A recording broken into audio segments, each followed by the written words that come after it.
안녕하세요, 서울에디입니다. 저는 지난 주말 2025 서울세계 불꽃축제를 보러 서울에 다녀왔는데요. 부산 광안리에서 하는 불꽃축제는 어릴 때부터 몇 번 봤었는데 서울 불꽃축제는 이번이 처음이었는데요. 어디가 불꽃 명당인지 찾다 보니 한강 근처의 호텔에서도 볼 수 있다고 하더라고요. 근데 여의도 쪽 호텔들은 불꽃축제 날 1박 100만원이 넘어가니 아무리 명당이라도 이건 좀 아니지 않나 싶어서 비교적 합리적인 가격의 또 다른 명당 서울 드래곤시티에 다녀왔습니다. 서울 드래곤시티의 여러 호텔들 중 불꽃놀이 명당은 어디일지 같이 보러 가보시죠.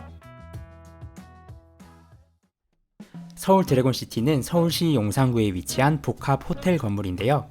거대한 황금빛 조형물인 두두가 눈길을 사로잡습니다. 두두를 기준으로 양쪽으로 34층 높이의 건물이 있고 그 옆으로는 40층 높이의 건물이 있는데요. 가장 우측부터 5성급 그랜드 머큐어 호텔, 4성급 이비스 스타일 호텔, 그리고 5성급 노보텔과 노보텔 스위트, 이렇게 총 4개의 호텔이 모여있는 곳이 드래곤시티입니다. 4개 호텔의 객실 수를 합치면 무려 1730개 객실이라고 하는데요. 이번에 왔더니 외국인 투숙객들이 정말 많더라고요. 아무래도 용산이라는 위치가 서울 어디로 이동하기에도 딱 좋은 위치인 덕분인 것 같은데요. 교통의 요지인 용산역 3번 출구로 나오면 드래곤시티와 통로로 바로 이어집니다. 다음날 비가 꽤 많이 왔는데 통로 덕분에 비를 안 맞고 이동할 수 있어서 좋더라고요. 구름다리를 통해 호텔 건물로 들어가면 가장 먼저 나오는 호텔은 노보텔. 메인 로비가 은은한 금빛의 문양들로 꾸며져 있고 프론트 뒤로는 한국미를 담은 미디어 아트가 전시되고 있습니다. 반대쪽으로 넘어가면 이비스 스타일의 프론트가 나오는데요. 4성급 비즈니스 호텔인 만큼 보다 심플한 모습입니다. 그리고 아예 밖으로 나가면 그랜드 머큐어 호텔과 이어지는데 그랜드 머큐어는 고급스러운 대리석으로 로비를 꾸며서 보다 클래식한 고급 호텔의 분위기를 내고 있습니다. 그런데 저는 이 3개가 아닌 노보텔 스위트 호텔에 투숙했는데요. 노보텔 건물에서 5층부터 25층은 노보텔, 27층부터 39층은 노보텔 스위트로 운영이 되고 있습니다. 이름은 같은 노보텔이지만 2개의 호텔로 분리되어 있는데요. 그래서 체크인도 26층의 별도의 프론트에서 체크인이 가능합니다. 노보텔 스위트의 프론트는 깔끔한 대리석과 화이트톤의 가구들, 그리고 원목의 장식장으로 인테리어를 해서 굉장히 예뻤고요. 무엇보다 26층에서 바라보는 한강 리버뷰가 인테리어를 최종 완성시켜주네요. 체크인을 마치고 이제 객실로 가볼 차례인데요. 노보텔 스위트라는 이름답게 모든 객실이 스위트룸입니다. 주니어 스위트룸, 디럭스 스위트룸 2가지가 있고 뷰는 시티뷰와 리버뷰로 나뉘는데 이날은 불꽃축제가 열리는 날이라 불꽃축제를 볼 수 있는 리버뷰 객실은 별도의 패키지 상품으로만 예약이 가능했고요. 저는 운이 좋게도 가장 우측의 룸, 여의도와 가장 가까운 룸에 배정받을 수 있었습니다. 제가 묵은 룸은 주니어 스위트룸, 객실 크기 40제곱미터로 기본 룸보다는 조금 큰 편이고요. 룸 인테리어는 모던하고 깔끔한 군더더기 없는 인테리어였고요. 바닥에 카펫이 침대 뒤 벽지까지 이어지는 게 특이했습니다. 그리고 레지던스가 아닌 호텔인데 싱크대와 전자레인지가 구비되어 있고 이렇게 세탁기까지 있는 호텔은 처음 봤네요. 그래서 약간 에어비앤비 감성이 느껴지기도 했습니다. 실제로 호텔에는 출장으로 온 외국인 장기 투숙객이 많다고 하네요.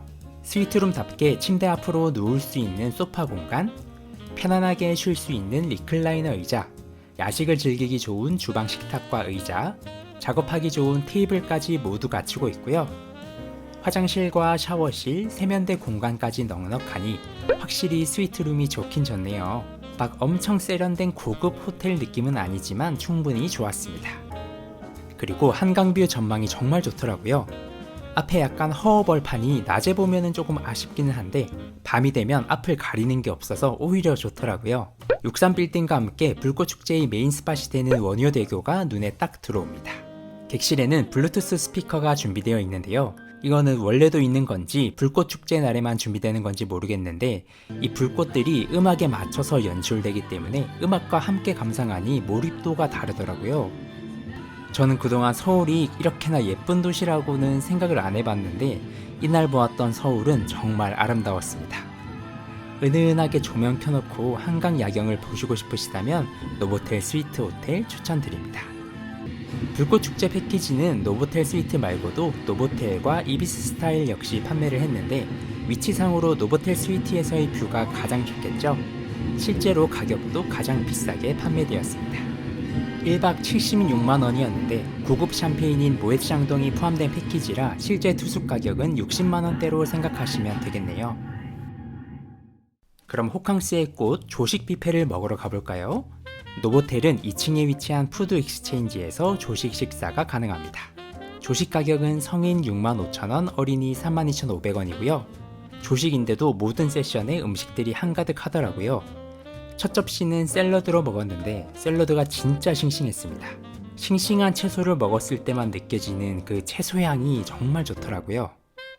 조식 메뉴로는 조금 생소한 마살라 치킨과 메기 튀김이 있었고요. 라따뚜이가 있는 조식 뷔페도 처음 봤네요. 라이브 스테이션으로 쌀국수와 에그 스테이션이 운영 중이었고요. 여기서 제일 맛있게 먹은 메뉴는 바로 스프.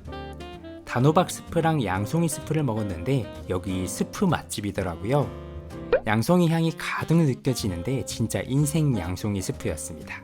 다만 베이커리류는 종류가 많지 않아 다소 아쉬웠고 쌀국수는 오리지널 국물과 매운 국물을 선택할 수 있는데 오리지널이 훨씬 맛있으니 오리지널 국물로 추천드릴게요. 배부르게 먹었으면 이제 운동도 하셔야겠죠? 4층으로 올라오시면 헬스장과 수영장, 사우나가 운영 중인데요. 호텔 투숙객이 많은 만큼 헬스장의 규모도 꽤 큰 편이라 여유롭게 운동이 가능했고요. 다만 수영장은 크기가 넓지는 않고 또 막 이쁜 수영장은 아니라서 이번에는 수영은 생략했네요. 사우나도 유료로 운영되고 있는데 알고 보니 노보텔 스위트 투숙객은 무료라고 하는데요. 미리 알았으면 사우나도 즐겼을 텐데 좀 아쉽네요. 이외에도 4개의 호텔이 모여있는 만큼 이용 가능한 부대시설, 식음업장이 정말 많은데요. 40층 꼭대기에 위치한 프리미엄 라운지에서는 저녁에 무제한 주류와 음식을 즐길 수 있는 해피아워가 진행되는데요. 그런데 솔직히 음식 퀄리티가 막 좋지는 않았습니다. 무료로 포함된 패키지면 이용하셔도 되지만 굳이 돈 내고 따로 추가할 필요는 없을 것 같고요. 1층 로비 옆으로는 로비 라운지 메가바이트가 있습니다. 각종 음료, 맥주, 칵테일, 위스키도 판매 중이고 간단한 도시락과 베이커리도 판매 중이라서 가볍게 식사 해결하기에는 좋습니다. 그리고 이비스 스타일 쪽으로 이동하시면 알라메종 델리라는 베이커리가 있는데 여기서는 애프터눈 티 세트와 여러 케이크들을 즐길 수 있고요.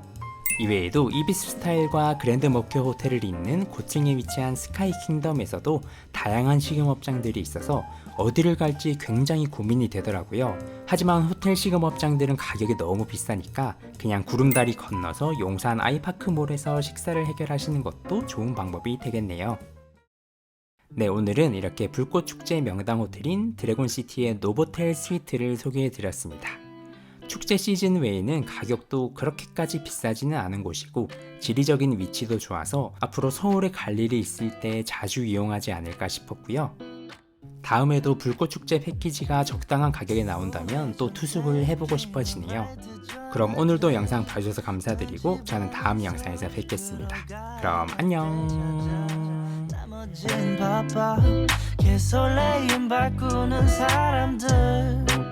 시간만 지나가 자신감 가지고 헤어